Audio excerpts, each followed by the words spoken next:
Ndị Igbo ekene m unu. Asị m ka nke echikwelu ya zelu. Anyị si ndụ mmiri ndụ azụ. Mmiri atara m azụ anwụra. Asị ọ dịrị mma na eke, dịrị mma n'orie, dịkwazara mma n'afọ, dịkwazara mma na nkwọ. Ụzọ ahịa anọ nke ndị Igbo ji biri. Asị na ya dịra n'Igbo na mma o. Ise, ise, ise. Dịka o si dị ka agbapụ na ya ọsọ igosi na ya bụ ife anyị ji maka ya wee bịa.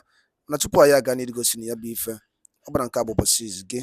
Ị na-ejete afụ chanel anya n'igbe akwụkwọ ka baro ka like and subscribe ọ.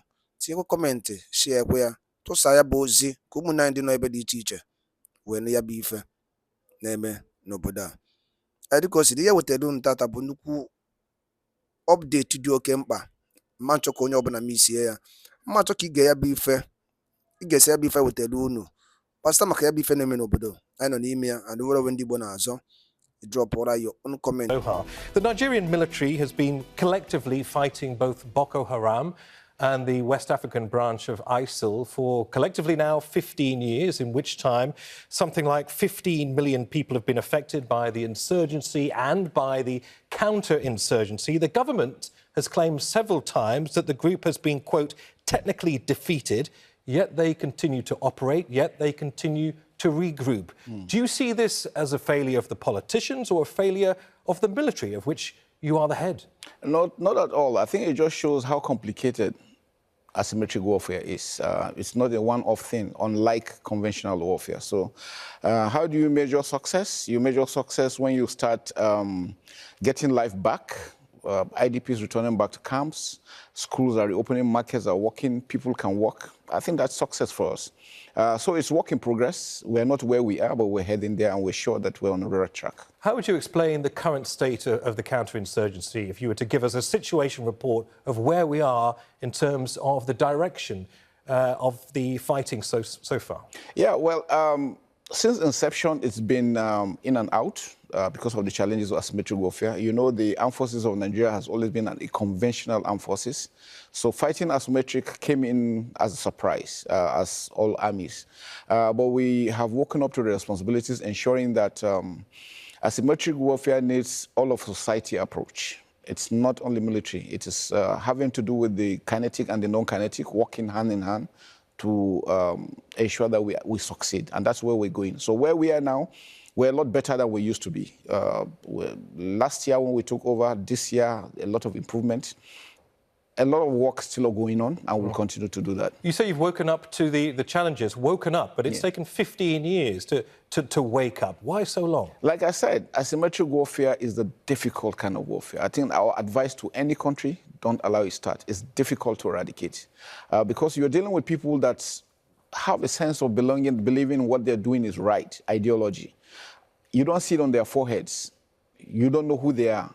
And they're just like normal human beings. And because you have to respect human rights, you have to take up the laws of war, it makes it a bit more difficult because identifying who the enemy is unlike the conventional type. You see him, you know, he's wearing a kind of, these ones are not.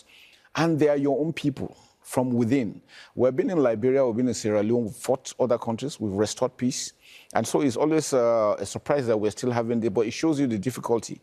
Most times when we have issues, when to strike, they're embedded with civilians. So we have to call off the strike. Well, I want to ask you about that because you say what's made this challenging is that you have to stick to the laws of war. I want to question you on some of the ways in which this counterinsurgency has been fought, including accusations made by Human Rights Watch that says the Nigerian Air Force carried out what they describe as erroneous airstrikes on targets in Kaduna State, that's in the north of Nigeria, this September, killing 24 people, injuring many more. It follows what they say is an apparent catalogue of mishaps that have killed hundreds of civilians since 2017, including a strike on a religious celebration in Kaduna State that killed 85. Firstly, how do you explain these allegations of what appear, at least to Human Rights Watch, to be devastating failures on behalf of the Air Force? Well, I know that we all understand that we're human beings. We're bound to make mistakes, and they're just professional mistakes. Some things are beyond your control. We don't control the weather. We don't control the atmosphere. So even when you have it right, mistakes do come in. And when it happens, we take responsibilities and we make amends. Fighting a warfare for over 15 years and making how many Human lives are lost. We're really very sorry about that. But then the war goes on, and we have to stop, because if you look at it, we're not the only ones. Not blaming anyone, but any country that is fighting a prolonged war, there are bound to be mistakes, but they are never deliberate, and we'll take ownership and we'll take correction. So that's what we're doing. What about justice, accountability, compensation? All correct. We have standing court martials for people who have committed offences, and then we make amends for the communities. Like the Tudunbiri community that had issues, the government stepped in. A lot of incentives have been put in place, measures have been put in place. We have also corrected enhanced our training. We have suspended the commanders that were on ground. We've taken them responsibility for what they have done. And so the work is ongoing. Are all operational protocols being fulfilled fully accurately? Nigerian Armed Forces is a professional armed forces. We can attest to that everywhere we went to. We have done so well in other countries. We're doing the same thing in Nigeria. You've described what sounds almost like something resembling a purge of inadequate elements within the Nigerian armed forces. Has a purge gone? Has a purge been underway in recent years? Not purge per se. What we do is that whoever commits an offence faces the law, is being prosecuted. He will be investigated if found culpable. He faces the law. We have standing court martials in all our divisions. You do well, you are rewarded, and then you do badly, you face the law. So you're losing people, but what about recruitment? Are people attracted to the Nigerian armed forces? Are you able to fill battalions and ranks of soldiers? Yes, we're doing. Presently, as we speak, I was at Depot, Nigerian Army, where we train recruits. We just graduated about 5,800. For the officers corps at the Nigerian Defense Academy, we just graduated almost 800 officers, young officers, back into the system. So it's ongoing. And yearly, we have people going on retirement when it's their time to leave. So the armed forces is working well. We continue. Where we have a lot of challenges is because we don't produce the equipment that we use.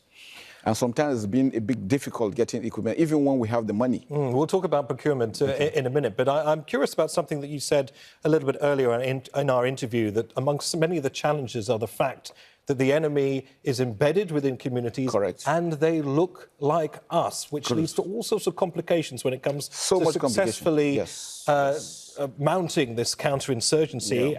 But according to some sources, abuses have been carried out by the military. Let me draw attention to the long list of allegations that have overshadowed your battle with Boko Haram and ISIL in West Africa. Many of those allegations were raised by Amnesty International that say at least 10,000 people, including children, have died in military detention, many of them innocent civilians who were fleeing Boko Haram, hoping for safety and security in the hands of the military, but instead experienced alleged brutality at the hands of your forces. Did your military abuse Boko Haram survivors? Not at all. It's not in our character. We don't do such. It's not in our DNA to do such a thing. And, you know, I've had this allegation severally. Just a reminder, I was a theatre commander in the Northeast. I left there January 2023. There was this allegation by Reuters that on abortions. Initially, they said 13,000. Later on, they said 10,000. And I requested, then the Chief of Defense Staff, General Irabo, I requested that we invite Human Rights Committee to set up an independent investigating committee to investigate that allegation, because we're tired of these allegations. I mean, they come in, and the funny thing is that they always come in when we are succeeding. So the question is why? What is the intent? So he got to human rights. An investigative team was commissioned. I testified, so many other officers. They were given unfettered freedom to go around. They investigated for 1 year, 6 months. I think just last month, they released the report. And guess what? Nothing of such, because we told them that whatever allegation anybody is saying about abortion, it's not us. Maybe it's another country they're thinking about, not Nigeria. And so they came out. But the funny thing is that when they were reading the reports out, these other organizations refused to even show up. Just to remind our viewers, you're talking about the allegations for the first abortions, yes, by the Reuters news agency. That was about 3 weeks ago. And then suddenly last week, Amnesty came out with 10,000. So I don't know what the joy is about 10,000 issues. Okay. It is not in our character. We don't do such. We will never, ever do such a thing. Understood. So you would allow Al Jazeera journalists, international investigators into, for instance, the IGBO barracks in the northeastern city of Maiduguri that has been allegedly holding children as young as 5 in hot, cramped conditions, not to mention allegations of beating, the sexual abuse of women and girls. where innocent civilians were meant to be in your care treated this way? I mean, that's the big question that Amnesty International raises. And they're prepared, sorry to interrupt, they're prepared to take you to the International Court of Justice to defend their views. Would you testify there? We're ready to go. We're not scared of anybody. And I can tell you, they have their own intent on why they are doing that. I think they just want to demoralize my troops. They want us to look bad, because I just can't understand why anybody will wake up and say that we're killing people when we're actually not doing the same. And guess what? Where the IGBO barracks you were talking about, we have all the humanitarian agencies working there. You have the UN working, local and international organizations are working. Are we saying they are complicit? There is nothing we're doing in the back. So if they don't say it, which means Amnesty International is equal, and Amnesty is equally there, so which means they're equally accusing all these other organizations of being complicit. So just to be clear, you would be prepared to go to the ICJ in The Hague and answer these accusations? We're not scared of anything because we don't have anything of such. I want to address allegations also of corruption in the defence sector, because Transparency International says corruption has resulted in the wasting of billions of dollars worth of public funds through corrupt defence procurement. You said yourself, procurement's an issue for the Nigerian military. Is the Nigerian armed forces corrupt? We are not. We're just a few good guys trying to do some job, but seems some people are just hell-bent on making sure that we don't succeed. We don't produce the equipment we need. It takes two to tangle. So if they're saying there's corruption, which means those producing the equipment are equally corrupt, because it takes somebody to give and somebody to collect. So which means those ones having these weapons are equally guilty. We don't do such. We have a procurement procedure which is being followed. And to also state that even with our monies at times, we find it difficult getting equipment. And the question is why? One of the reasons why this insurgency has been for this long is because we have been denied access to equipment. Even when we have our monies to get to, it's difficult. Why have you been denied access to equipment? Well, I really don't understand. It's a question that we keep on asking, why are we being denied? So this is a political decision you're suggesting? Political decision. I mentioned corruption because instead of being used for legitimate purchases, this is the words of a court in Jersey, and for international viewers, that is a British offshore tax haven, recently processed a case suggesting that as much as $8.9 million of funds were moved out of Nigeria into a bank account in this offshore haven of Jersey, funds that, according to the verdict of court in Jersey in January, were, quote, illicitly obtained by Nigerian officials back in 2014. I appreciate that is some time ago, but I'll ask you again, does the Nigerian armed forces have an issue with corruption? Because according to this court verdict, it does. Well, 2014. This is 2024. I'm the Chief of Defense Staff now. We don't have such allegations. If they have the facts, I'm sure they will be able to bring out who are those. I mean, anything you travel electronically is captured, so it's not anything hidden. If they have those facts, bring it out.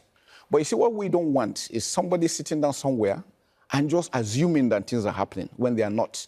And that's one of the reasons why I came here, and I had the privilege of being here with Al Jazeera, and I want to say a big thank you. It's an opportunity to also present our countries that, please, people should understand that we're fighting a war. We need everybody to put hands together. Let us succeed. And the asymmetric warfare we're dealing with is not only to Nigeria alone. West Africa, the Sahelian area. And in fact, if actions are not taken, it's going to engulf the entire world. You mentioned a few good guys are trying to do a good job when I talked about corruption. Yeah. What did you mean by that? We're just good guys just trying to make sure that our country is secured. And then some individuals seem not to be happy about it and trying everything possible to throw us under the bus for whatever reasons. Like I told you, what I realized over time, I've been in service for almost 33 years. Anytime we seem to be succeeding, somebody throws something at us. And the question is, why? Is it because we're succeeding or you don't want the country to move forward? What is the aim? What's the intent? That's the question we're asking. You seem to be posing those questions not to me, not necessarily to our viewers, but to people in government. What do you want to say to them directly? You seem to suggest that they're holding you back. Not our own government particularly. Our government are doing the best they can. But, you know, there's an international system. Like I said, we don't produce, we need to buy. So going to buy sometimes is a bit difficult, getting these items.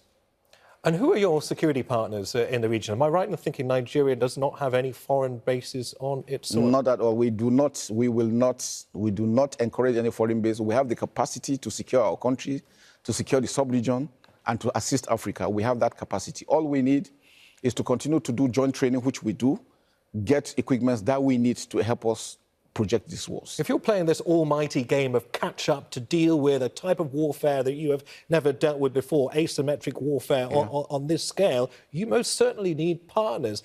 Given the wave of coups that we've seen across the Sahel region, military juntas being established, the influence of Russian forces, particularly Wagner mercenaries in these countries growing by the minute, who are your allies to shoulder support in the region? Well, for now, Nigeria is standing on its own. And you know, Nigeria is a non-aligned country, which means we have freedom to operate with any other region, any other bloc together. And what we are doing is that we're still conducting this for training. For training purposes, we have our officers and soldiers trained in all over the countries. All our friendly partners, we are together with them, we're working. All we're saying is that we don't need anybody, any boots on ground. We continue with our joint training, we'll continue with our joint courses. All we need is the ability to get these equipments that will be able, and I will show you that we can secure our own area. Why are you so resistant to boots on the ground from friendly nations? Because it creates more problems. In what way? In what way? I mean, you imagine you bring country X into your country. The next thing is, you know, most of the other terrorists will also want to come because they have grounds against them. We don't want Nigeria or Africa or West Africa to be turned into a proxy war, because that's what will be the next thing. Once you allow one comes in, the other one goes the other way. And before you know it, there's conflict. We want West Africa to be peaceful. What about international forces outside West Africa, outside Africa? Nobody. We're good to go. We're good to go. All we're doing is, as we speak, we still have our troops maintaining peace within Africa on United Nations mission. We still have them. General, are we going to be sitting here in 15 years' time having the same conversation? Not at all. Not at all. Our wish is in the next possible 2 years, we should be done with. And we're heading there. What does success look like for you when it comes to the fight against ISIL in West Africa and Boko Haram? Success, well, in life, you know, there's never a situation where you have peace 100%. Nowhere. It doesn't happen. Not in any country. But what we see for us, success is when Nigerians can sleep peacefully, can go to work, children can go to school, hospitals will operate, markets will operate, back to how Nigeria used to be. In the time that we have left, I'd like to talk about some of the concerns about regional security. I mentioned already these multiple coups that we've seen all the way from the Atlantic on the west coast, all the way to the Red Sea on the east coast. How do you explain that, and what security implications does that have for you and your army? It's concerning for us that we're having those that have taken over unconstitutionally. In Nigeria, you know, we've had our own history of coups, and that's passed. Nigeria presently, nobody's interested in coups. Democracy will thrive better in a democratic environment, and that's what we continue to do. So we will dare to protect democracy. For the countries that have carried out coups, we're still discussing with them. Just recently, we finished the African military games. Mali, Burkina Faso attended. Libya was there. Niger, Chad couldn't attend, but they gave us intention the way they wanted to come. And we're working together militarily because we know the challenges we're facing need all of us working together, because the enemy does not respect borders. So that's why it's important, it's critical. But for coups, we try to encourage them to return back to democracy. You know, the issue we had with Niger, people thought it was Nigeria against Niger. Nigeria doesn't have any issue with Niger. We share a border of 1,500 kilometers, 7 Nigerian states. We have cultural, religious affinities together with them, so we cannot afford to be enemies. How committed is Niger to your north in sharing the fight against Boko Haram? No, they're very committed because they equally know that we need to, together we are stronger. If you are alone, you will be exposed. This is even in the wake of a substantial amount of Russian mercenary influence in the country. You trust our reliable partners? I've been to Niger. I recently visited Niger, met the chief of defense staff. I didn't see any Russian there. But I was there because we know that it's important that for us to continue to work together, which is very, very critical.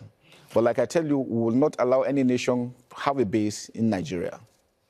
I suppose if economic and political unity in any way starts to dissolve in West Africa, it creates all sorts of security and military concerns as well. Given that many of these nations that we've talked about that have experienced these coups have now left the regional bloc ECOWAS, the Economic Community of West African States, what does that mean for military cooperation in West Africa, given that there isn't that safety net, that framework of ECOWAS? Yeah, like I said, they all know and they understand that even if they are pulling out from the multinational joint task force, they still need to have the bilateral agreements between them and Nigeria.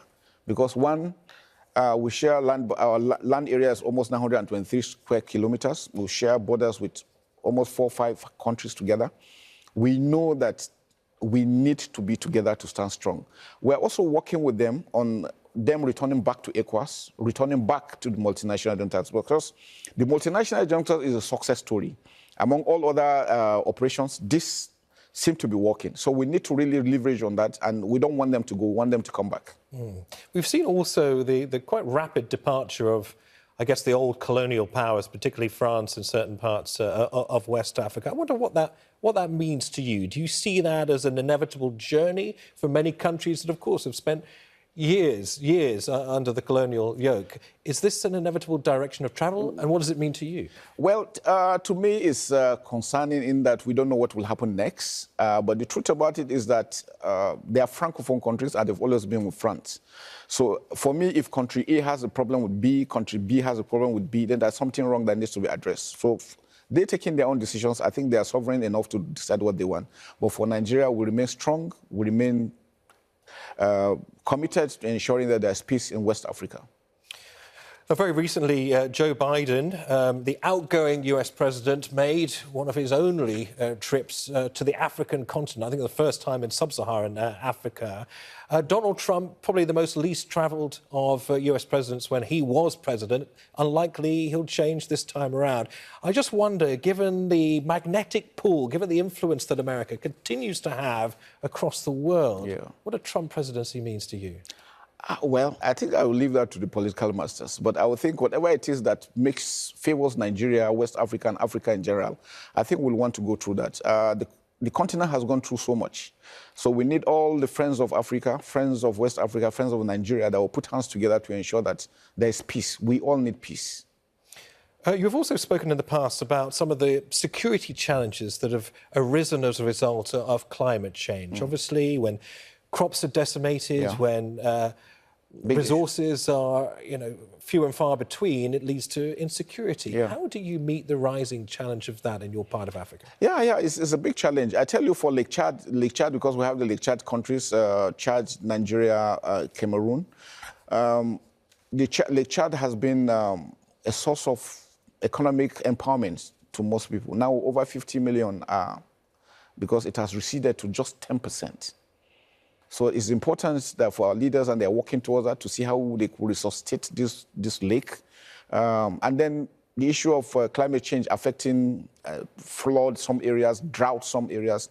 I think for Nigeria, the presidency is really doing everything possible to ensure that they mitigate those issues by providing irrigation, making sure farming is on the front line, because food security is critical. So they're working towards that. And who do you see as your partners when it comes to food security and providing safety for access to food? It's becoming increasingly a critical issue, and it has, of course, the possibility of toppling governments in certain parts of the world if they're not able to respond and they don't have the support and the backing and the strength of the military. I think the military equally too is also doing this we're opening our defense farms. We already have the army farms and so many other things. And just to encourage, provide protection for the farmers, make sure that they're able to farm and harvest well. And then we'll be able to have good border management to ensure that the food is not filtered out so that Nigerians can benefit. Nigerians are good farmers. We have good arable land. If put into full use, I think we'll be able to feed the entire Africa.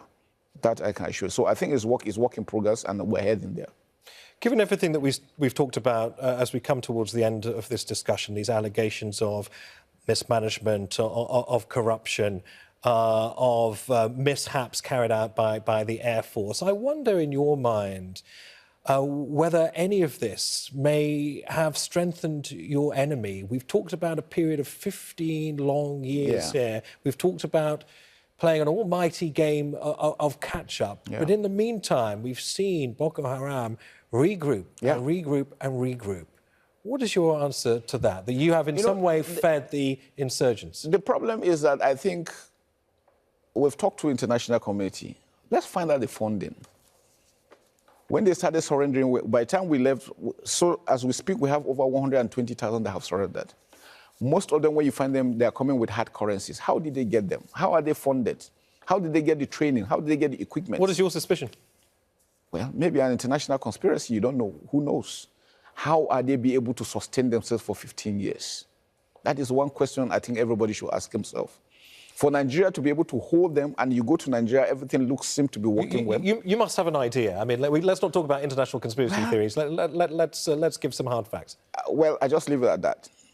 I'm sure they know, and I'm sure everybody knows that these are the challenges we're facing, that needs to be addressed. So the UN need to come in to ensure that, because we need to trace the funding.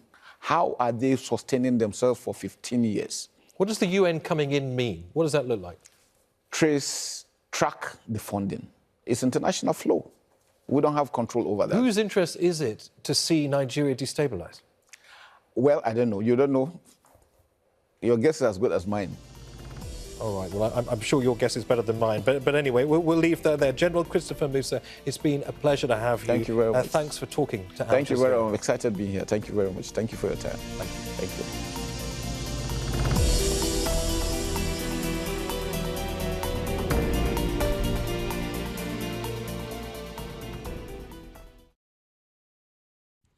Ndị be anyị ekenekwanụ m unu dịka unu si wepụta oge unu igekwa ya bụ ife nnukwu ozi dị oke mkpa eji maka ya wee bịa n'iru akwụkwọ na Igbo Media bụ ebe anyị si wee na-wetara unu ya bụ nnukwu ozi dị oke mkpa gbasịta maka ihe na-eme n'obodo anyị nọ n'ime ya, ana gbasịta maka nnwere onwe ndị Igbo na-azọ, ana gbasịta maka Maazị Nnamdi Kanu Ladies.